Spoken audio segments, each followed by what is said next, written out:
The Baltimore Comedy Factory is a tough room.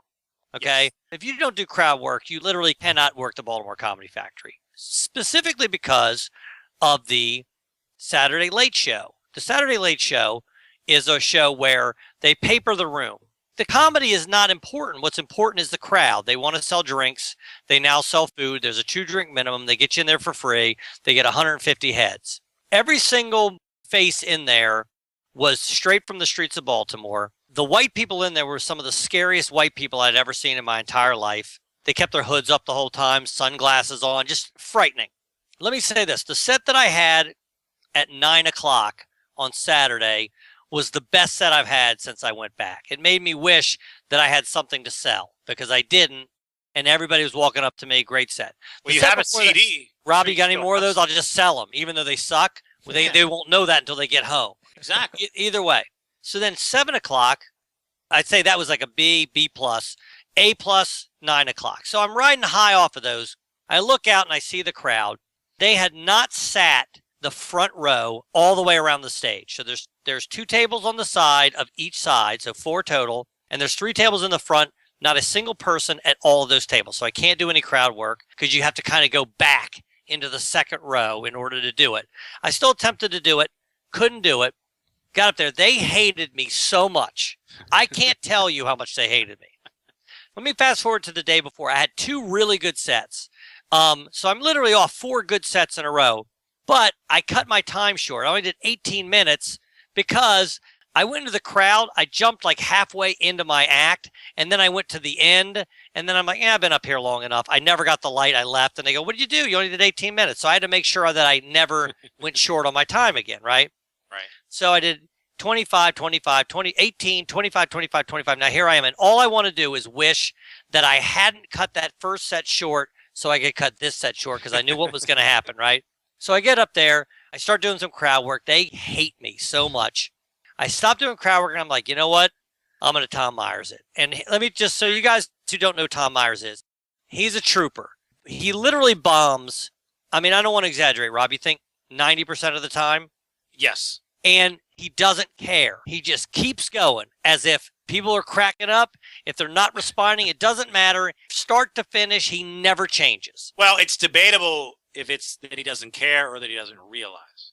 Right. So what I do is I Tom Myers it. I realize these people are going to hate me, and I'm up there for 25 minutes, and I literally talk. At this point, after the crowd work didn't work, I'm literally talked for 23 straight minutes to complete silence. Are you serious? Nothing? I mean, they were talking to each other. I could hear that. So they're not, they're talking to each other. So they've given up on you. They had completely given up on me. I didn't care. I did every joke as if I was telling it and it was crushing. I was taking the pauses I would take normally to wait for the laughter to dissipate. I was scratching my head like I would. My mannerisms were the same. Nothing changed. I did not care. I finished my set. I walked off the stage. I walked right back into the office. I grabbed my check. Gone. I wasn't going to let that night ruined my weekend. I didn't stick around. The headliner was a super cool guy. His name was Al Jackson. Right. You know, I mean, you know that the way that room works is that so Bobby Slayton is going to be there in a few weeks. I love Bobby. Well, here's the thing. When Bobby Slayton performed there the last time, he bombed. The show I went to, he bombed. Then he came in the back. He said, I'm never working this club again. He must have forgotten that he said that because this was probably 7 years ago. But the truth is that the people that are there, like if you go to the Improv to see Bobby Slayton, you're going to see Bobby Slayton. If you're going to the Baltimore Comedy Factory to see Bobby Slayton, you have a ticket to see comedy. You're going because you have free drinks for 17. Or I don't think they do that anymore. I think that most of the things they do now are getting you in there for free and that there's a 2-drink minimum on there. You got to buy the drinks. There's food there. They make their money. It's a restaurant, right? Right. So Bobby Slayton has to earn his way just like everybody does. Normally, they're giving it up to him. He has to prove that he's not having a good set before people stop laughing. He's going to go through the exact same thing that he went through 7 years ago when I saw him. That's going to happen to him again. I can guarantee you that. So this headliner, who I'd never heard of, very funny guy. He was really funny, and they gave it up to him. They loved him. So the show that you ate it, he went up there and did well. I don't know. I didn't stick around. Now, there's a comic named Alabama. We've talked about him before because he got into a fight with a Will E. Robo in the showroom, in the bar area, We talked about that. That would have been a brawl of epic proportions. Willie Robo, who I was in Japan and Qatar with, he told me his side of that story. Willie Robo's like a black belt. He would. Oh, no. I wouldn't fight Willie Robo if he'd never fought anybody in his life. Right. He looks like he would just snap me like a Stellador breadstick.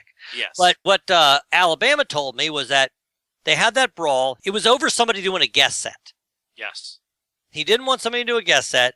They got into a fight, and I guess after the show, he left. Then, the next day he showed up, he had a throwing star with him. According to Alabama, he came. I believe it. Which is hilarious. Now, Alabama is a huge guy. He's a Right. huge man. And I got to imagine that even though he's not in the best shape I've ever seen, I wouldn't want to mess with him. I'm sure Willie Robo's 6'4" and cut in great that's shape. what I'm saying. That's the point. I'm not Willie Robo. I'm sure Willie Robo could handle Alabama. But the other thing is that Willie Robo, he's got a little bit of that touch to where you don't want to mess with somebody like that. That's when they put your teeth on the curb and kick the back of your head in. Oh, yeah. You would fear that your life could be over. He I would win the fight and stop. ever fight Willie Robo. Never in a million years.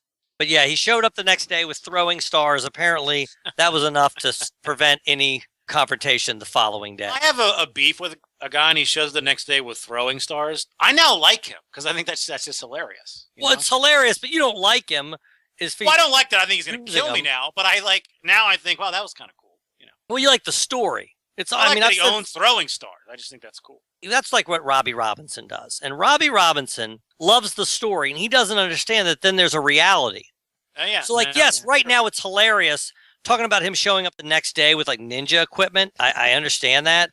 But if you're there, you're terrified. You follow what I'm saying? I don't like being there and being terrified. I like later talking about that happening. It's also a weird thing to show up to a fight with. Are you expecting that Alabama's going to run and you're not going to be able to catch him? I mean, Alabama's huge and you're in great shape. Why would he need a throwing stars just for that, to throw? Why would he feel like he needed that? Somebody in chat asked my father, why did Robbie turn out smart and Joe retarded? Of course, my father said Joe is adopted. That was his response. Good response. So basically, the shows were great except for the last show, and I didn't mind. I didn't. It was what it was. I would love to have seen any of my brethren similar to me up there. There are times when I have performed since I've been back, and I'm like, I screwed that up. I didn't give it my best effort. I didn't get into it correctly, because, again, I'm kind of learning how to walk again, right?